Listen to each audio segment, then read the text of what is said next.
"You're not welcome here," my mother-in-law said at Christmas dinner. And in that instant, my whole world collapsed. What nobody expected was that I held a secret of hers, a truth capable of destroying her impeccable reputation. When I revealed everything before the gathered family, the shock on their faces showed that nothing would ever be the same. This is a story of courage, hidden truths, and redemption that will make you rethink family ties. Leave your like and comment. Would you have the courage to do the same? I never imagined that a simple Christmas dinner would completely change my life. When my mother-in-law, sitting at the head of the table like the queen she thought she was, uttered those words in front of the entire family, they rang out like a slap in the face. "You're not welcome here." Something inside me awakened. It wasn't anger, not immediately. It was an icy clarity, as if I could finally see with crystal perfection what had been right before my eyes for 5 long years. I knew her secret, the one she had kept hidden for 30 years in the basement of that house that seemed to swallow any joy I tried to bring into it. And in that moment, as the Christmas turkey grew cold along with the forced smiles around the table, I decided it was time for everyone to meet the true matriarch of the family. My name is Caroline. I'm 35 years old, and for a long time, I believed my patience was my greatest virtue. "You have a gift for putting up with what nobody else can," my mother used to say, as if this were an admirable quality and not a symptom of something deeply wrong with how I allowed myself to be treated. I grew up in a family where silence was more valuable than truth. My mother swallowed her tears for 40 years alongside my father, a man who loved the bottle more than his own family. When she passed away, taken by a silent cancer, as silent as she herself had been in life, I promised myself I would be different, that I would speak up, assert myself, not let anyone diminish me. Empty words, promises that dissolved when I met Robert, and consequently, Helen. Robert was, and still is, a good man, the kind who seems to have been carved with excessive care, raised to be kind and proper. We met at an art festival in Texas, where I was exhibiting my illustrations. He stopped in front of one of my drawings, a woman with branches growing from her shoulders instead of arms, and stood there, contemplating it in silence for almost 20 minutes. When he finally spoke, it wasn't to comment on technique or style, but to ask, "Does she know she can break off those branches?" The question caught me off guard. No one had interpreted that illustration that way. "Maybe she believes the branches are part of her," I replied. He smiled in a way that reached his eyes and said, "Maybe someone needs to show her they aren't." That's how we started. Coffee after the exhibition, dinner the following week, daily messages stretching late into the night. In 3 months, I was sure. In 6, we were engaged. The wedding was small. My father didn't attend. He was indisposed. The family euphemism for completely drunk. From his family, everyone was there, impeccably dressed, polite smiles on their faces, and whispered comments behind my back. Helen, my mother-in-law, greeted me with a cold hug and a "welcome to the family" that sounded more like a warning than a welcome. That day, I ignored it. I was too in love, too happy, too focused on the man who was about to become my husband to let any cloud darken that sky. The first signs were subtle. A comment here about how I kept the house. In my day, wives knew the importance of a well-kept home. An observation there about how I dressed. "Dear, at your age, I had already understood that certain colors don't flatter certain silhouettes." Little notes wrapped in forced smiles, barbs disguised as genuine concern. Robert didn't notice. Or maybe he did and chose not to see, just as my mother had done for years with my father. I tried talking to him a few times, but I always heard the same response. "You're exaggerating, Carol. Mom is just trying to help. That's just how she is. A little too direct sometimes." I swallowed my discomfort, smiled through Sunday lunches, where I was invisible, thanked her for inappropriate birthday gifts, like the set of pots and pans the first year of marriage, when everyone knew Robert was the one who cooked at home, or the self-help books on how to be a perfect wife the second year. I took a deep breath when she reorganized my closets during a visit when I had to leave for work. "Just helping you organize," she said, after throwing out 3 of my favorite blouses because they were already too old. Everything changed about 7 months ago, when we needed to renovate the guest room to turn it into an office. Robert had been promoted and would need to work from home a few times a week. Helen, always ready to meddle, insisted we stay at her house during the 2 weeks of construction. You don't want to breathe in all that dust. Besides, Robert grew up in this house. He knows he can always come back. The way she said Robert, and not you, too, didn't escape me. It was during this forced stay that I found the box. An accident, or perhaps fate deciding it was time. Helen had asked me to fetch some old towels from the basement, the handmade bobbin lace ones made by her own mother, to use for the dinner she was hosting for the new parish priest. The basement was damp and poorly lit, with that peculiar smell of things stored for too long. I looked for the chest she had described, but tripped over a pile of books, knocking over a seemingly harmless cardboard box. As I bent down to pick up the items scattered on the floor, my eyes caught something strange. A university diploma in the name of Mary Helen Fields Miller. The problem? My mother-in-law was Helen Fields Smith. She had never been Miller. Intrigued, I continued sifting through the documents. There were letters addressed to a Mary Helen Miller, dated from the early 70s. Photos of 2 young women, one clearly my mother-in-law, younger and smiling in a way I had never seen, and another I didn't recognize. On the back of one photo, a dedication. To my dear friend Helen, may our college dreams come true. With love, Mary. I kept digging and found more. A death certificate for Mary Helen Miller, dated 1975, car accident on the highway between Austin and the small, rural town where my mother-in-law lived.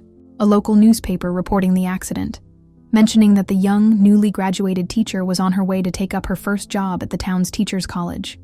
And then, what appeared to be a diary, in my mother-in-law's unmistakable handwriting. I know I shouldn't have read it. I know it was an invasion of privacy, but something inside me, curiosity, a hunch, or just the need to finally understand, made me open those yellowed pages. What I read completely transformed my understanding of who Helen Smith was. The pages detailed how she, then just Helen, Fields, a young woman with no qualifications or prospects, had met Mary Helen Miller in the capital city, where she worked as a waitress saving money for a teaching degree. The two became friends, shared a small apartment. Mary, already graduated, had secured a prestigious position at the most important school in the region. Helen envied her friend, her studies, her determination, her bright future. Then came the accident, and the opportunity Helen saw in it.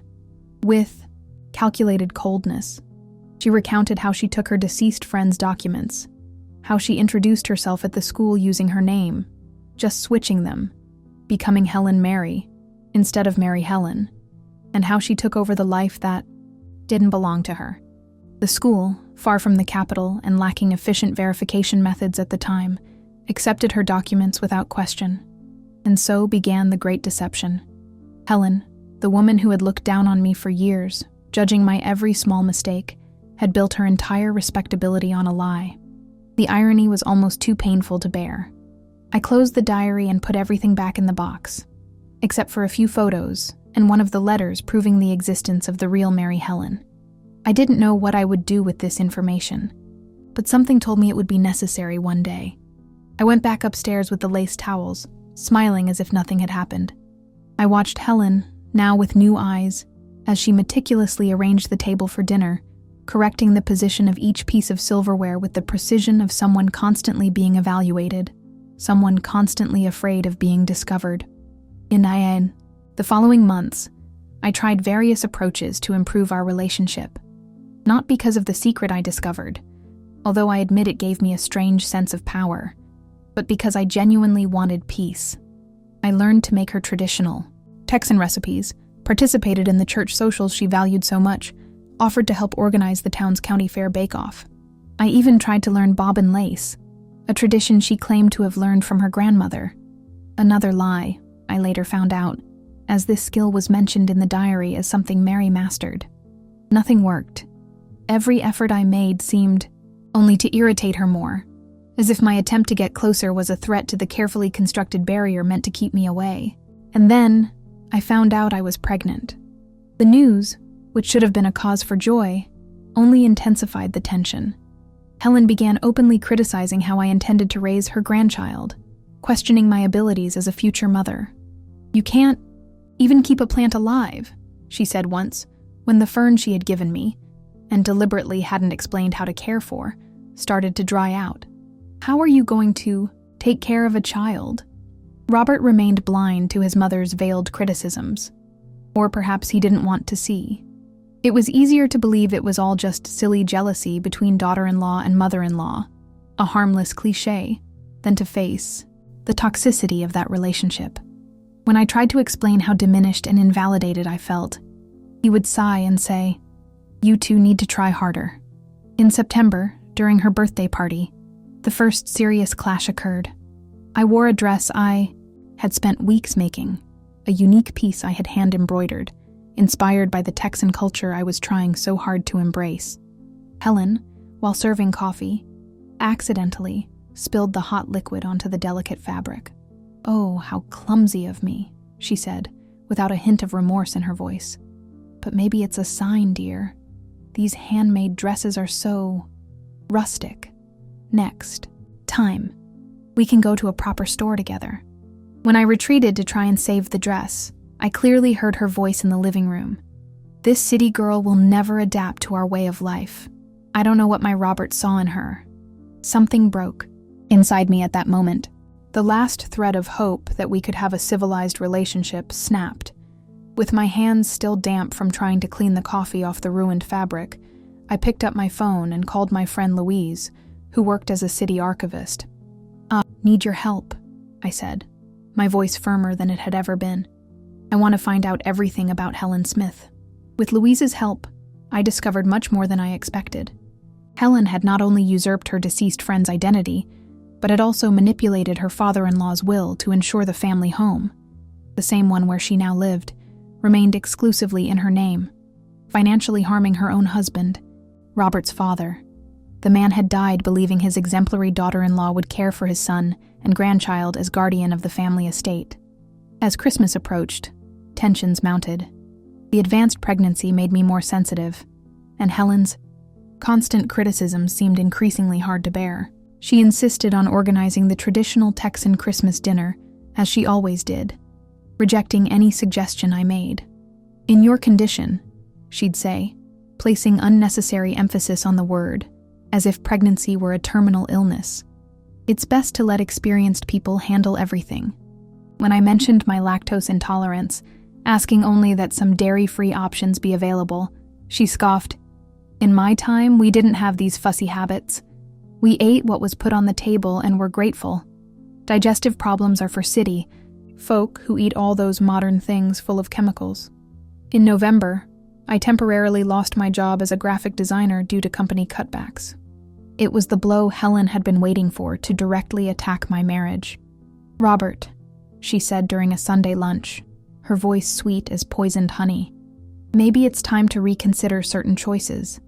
A wife should be a support, not a burden." Robert, for the first time, seemed uncomfortable with his mother's comment. "Mom, this isn't the time.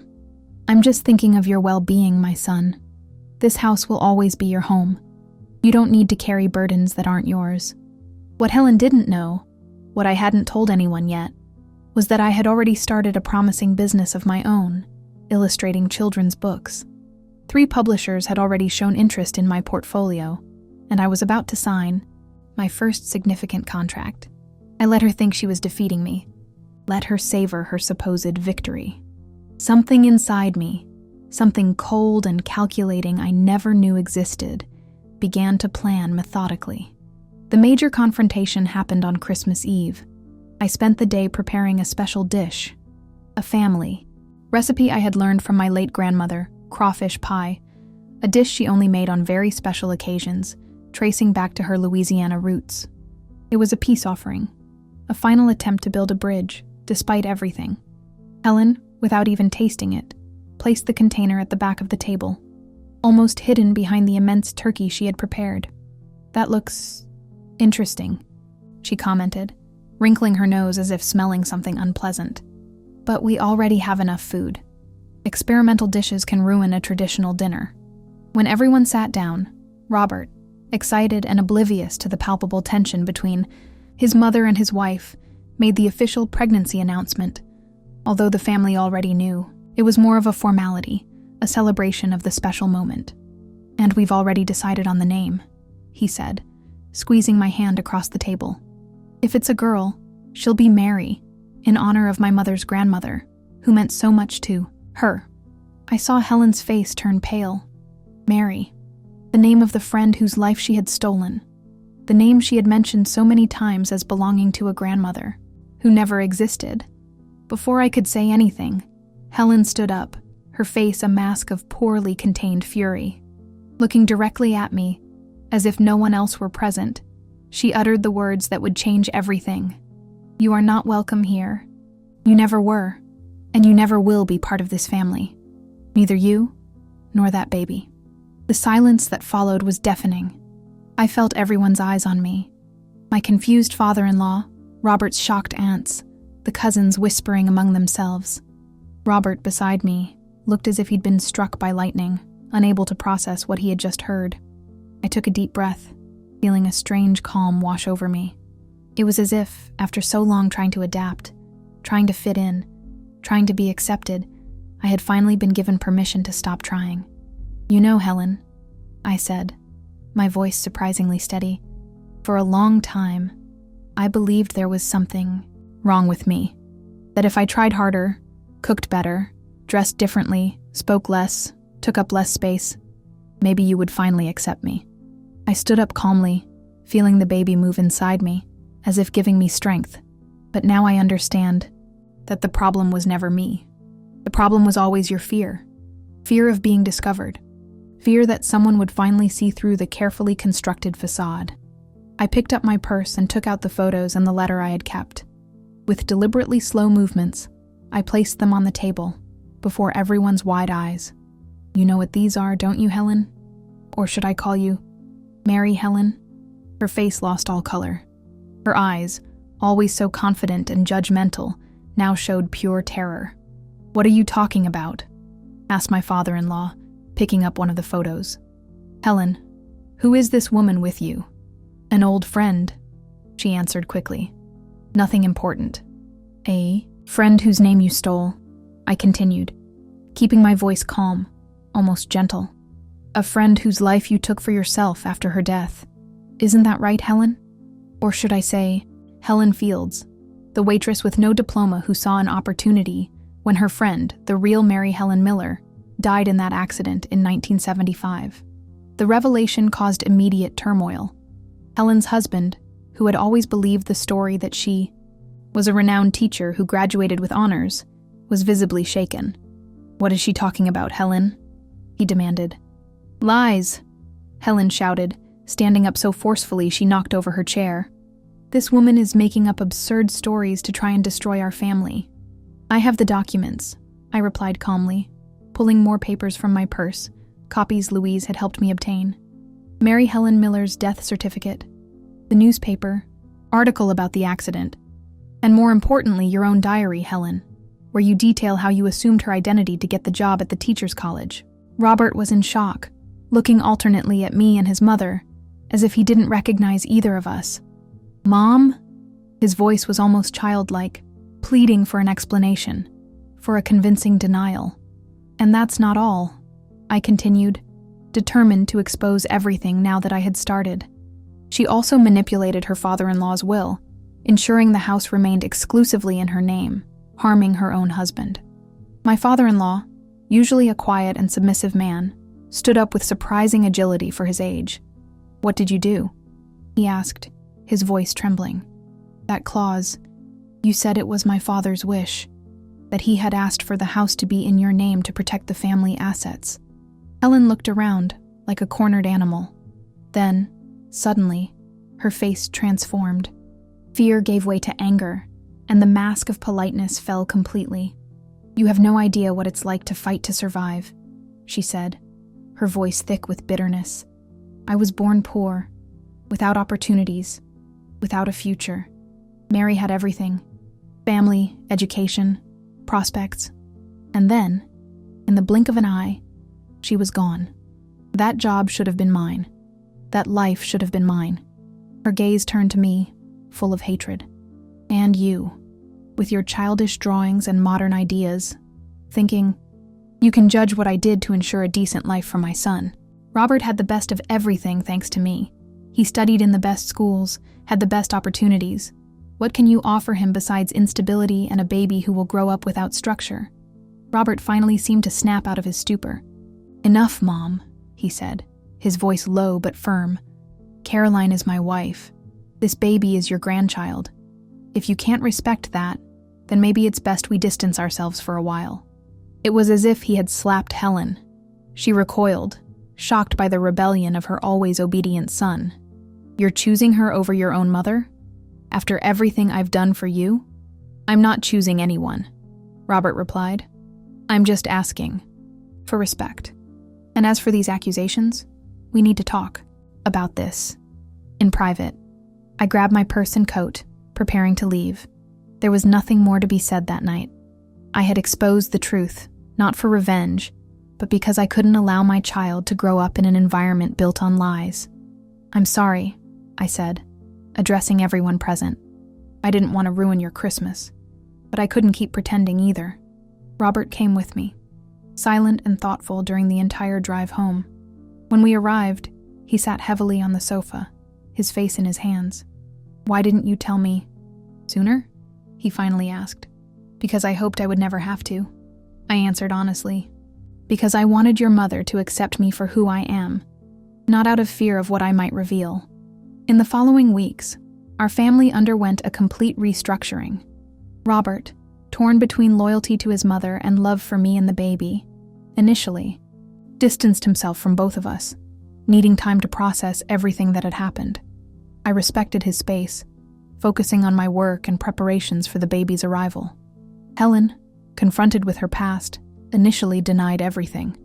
But when presented with concrete evidence, including testimonies Louise had helped find, she finally admitted her actions. What surprised me, however, was my father-in-law's reaction. After the initial commotion, he was the one who took the first step toward reconciliation. On a cold January afternoon, he appeared at our apartment door, holding an old wooden box. "May I come in?" he asked, looking smaller and more fragile than I had ever seen him. I invited him in for coffee, and we sat in silence for a few minutes before he finally spoke. "I always knew something was wrong," he said, looking at his wrinkled hands. Not about her identity. I never would have imagined that. But about her behavior, about how she pushed away anyone who might threaten the control she had over Robert, over me, over everything. He opened the box and took out an old photo album. Before Helen, Robert had a girlfriend in college. A sweet, intelligent girl who made him smile like I'd never seen. Helen methodically destroyed her, spreading rumors, creating misunderstandings, until the girl couldn't take it anymore and ended things. Flipping through the album, he showed photos of a younger Robert, embracing a young woman with a radiant smile. "It happened to you too, didn't it? The same pattern." I nodded, speechless at this revelation. "I should have stopped it," he continued. "I should have protected my son. I should have protected you. But I chose the easier path, pretending I didn't." See? His eyes, identical to Robert's, filled with tears. "We all have secrets, Caroline. Mine is that I've been a coward my whole life." That emotional conversation marked the beginning of a new phase. My father-in-law, whom I barely knew before, became an important ally in rebuilding our family.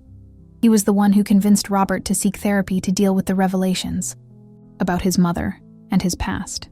The baby's arrival, in June of the following year, served as a catalyst for family healing. A girl, whom we decided to name Anne-Marie, a subtle tribute to both my mother and a friend Helen had betrayed. Robert, holding his daughter for the first time, cried like a child. "I promise to do things differently," he whispered to the tiny bundle in his arms. "I promise you'll grow up knowing you are loved exactly as you are." Helen, after months of estrangement and, surprisingly, therapy, approached humbly, first through letters, then with brief, tense visits. The arrogance was gone, as were the veiled criticisms. There was a woman aged by the weight of her own deception, finally confronting her demons. "I don't expect you to forgive me," she said during one of those visits, looking at her granddaughter sleeping in the crib. "But I would like to know my granddaughter. I'd like to try to be better." I established clear boundaries. No unannounced visits. No attempts to interfere with how we raised Anne-Marie. Absolute respect for our decisions as parents. But I also opened space for a new relationship, based not on lies and manipulation, but on painful and necessary honesty. The county fair bake-off that year became symbolically important for our family. Helen and I, still treading on fragile ground, prepared a recipe together that blended traditions from both families. A special sweet dish with ingredients from Louisiana, where my grandmother came from, and traditional Texan techniques that Helen mastered. The dessert won first prize at the festival, much to everyone's surprise. As we accepted the small trophy, I heard Helen murmur, almost to herself, "Mary would have loved this.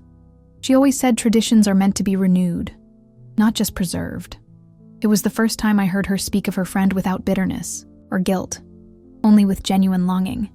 It was also the first time I glimpsed the woman behind the mask, the one she might have been if she had chosen a different path. The following Christmas, exactly 1 year after the confrontation, I hosted the dinner at our own house. I carefully chose every detail.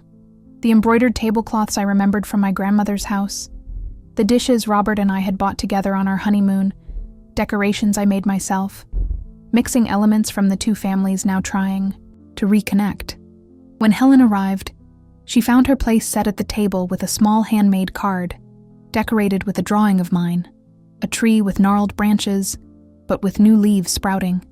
Inside, I had written in my best handwriting, "Everyone is welcome here, especially those who are learning to start over." I saw her eyes well up when she read it, but she quickly composed herself. Something of the old Helen was still there. The pride, the difficulty in showing vulnerability. But there was also something new, something that resembled humility, sincere regret. During dinner, I watched my gathered family. Robert more relaxed than I had ever seen him, holding Anne. Marie with the utmost care. My father-in-law telling stories of his youth he had never shared before. And Helen, still adjusting to her new role, no longer as the undisputed matriarch, but as a woman trying to repair the damage she had caused. I thought about how we got there. How a secret discovered by chance had triggered a quiet revolution. How my mother, if she were alive, would be proud to see me finally finding my voice. Life isn't a fairy tale, and family wounds don't heal overnight. We still have a lot of work ahead of us, much to rebuild. But that night, as we raised our glasses in a toast to the future, I felt that we were finally a family. Imperfect, complicated, still learning to communicate honestly, but a family, nonetheless. And as for me, the Caroline who kept quiet, who swallowed insults, who desperately tried to fit into molds not made for her, she's gone. Just like the branches growing from her shoulders in that drawing Robert saw the day we met. In her place is a woman who finally understood that revealing the truth, however painful, is the first step toward healing. My story with Helen taught me that the darkest secrets, when brought to light with the intention of healing and not revenge, can pave the way for more authentic relationships. That sometimes it takes courage to break cycles of manipulation that have lasted for generations, even when it means confronting those who should welcome us. And that, in the end, true family, isn't defined by names or traditions, but by the ability to see each other as we truly are, with our flaws, our scars, and our unique beauty, and love each other anyway. When I look now at my daughter, at her little face that looks so much like her father's, but already shows traces of her own strong and determined personality, I make a silent promise. She will grow up knowing her voice matters, that her feelings are valid, that she will never need to shrink herself to fit others' expectations, and that, no matter what happens, she will always be welcome. Because in the end, that's what building a family is about, creating a space where everyone can truly be who they are, without fear of judgment or rejection. A place where the words, "You are welcome here," are not just an empty formality, but a truth lived every day, in every gesture, in every look, in every hug.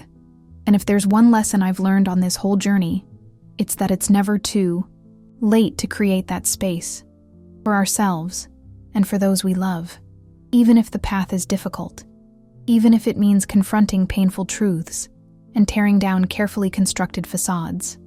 Because the truth, however uncomfortable it may be, the moment is always the path to liberation.